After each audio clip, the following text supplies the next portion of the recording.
Pemirsa, 4 dari 8 tersangka dari kasus dugaan pemerasan dan juga penerimaan gratifikasi pada Ditjen Pembinaan Penempatan Tenaga Kerja Kementerian Ketenagakerjaan resmi ditahan oleh KPK pada Kamis malam 17 Juli 2025. Total uang hasil praktik ini mencapai 53 miliar rupiah.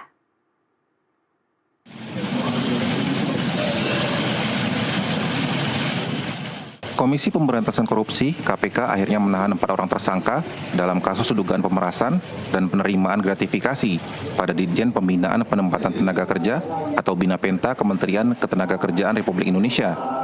Penahanan tersebut dilakukan pasca penyidik merampungkan pemeriksaan terhadap para tersangka. Pemerasan ini terjadi sejak tahun 2019 dengan capaian uang yang terkumpul dari praktik itu senilai 53 miliar rupiah. Keempat orang tersangka dalam kasus ini diantaranya Dirjen Binapenta dan PKK Kemenaker tahun 2022 hingga 2023 Soehartono. Lalu Dirjen PPTKA 2019 hingga 2024 yang kemudian diangkat sebagai Dirjen Binapenta Kemenaker 2024-2025 Haryanto. Selanjutnya Direktur PPTKA 2017-2019 Wisnu Pramono dan Koordinator Uji Kelayakan Pengesahan PPTKA tahun 2022-2024 yang diangkat menjadi Direktur PPTKA 2024-2025 Devi Anggraini. Sebelumnya KPK telah menetapkan 8 orang sebagai tersangka, namun 4 tersangka lainnya belum dilakukan pemanggilan dan penahanan. Keempat tersangka ini juga telah dicekal untuk luar negeri.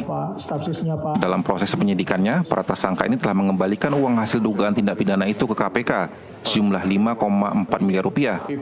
Selain itu, KPK juga telah menyita 11 mobil dan 2 motor dari tangan para tersangka. Dugaan tindak pidana korupsi, pemerasan, dan penerimaan gratifikasi terkait pengurusan rencana penggunaan tenaga kerja asing atau yang sering disebut atau disingkat dengan RPTKA di Kementerian Ketenagakerjaan.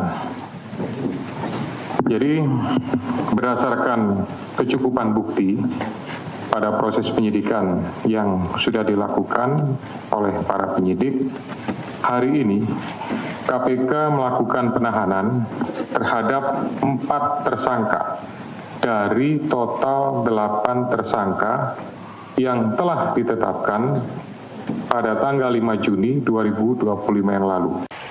Dalam kelanjutan kasus ini, KPK telah memeriksa staf sus Menteri Ketenagakerjaan era Muhaimin Iskandar, yakni Hanif Dakiri dan Ida Fauzia sebagai saksi. Dari Jakarta, Denny Hardiman, sah jurnalis NTV melaporkan.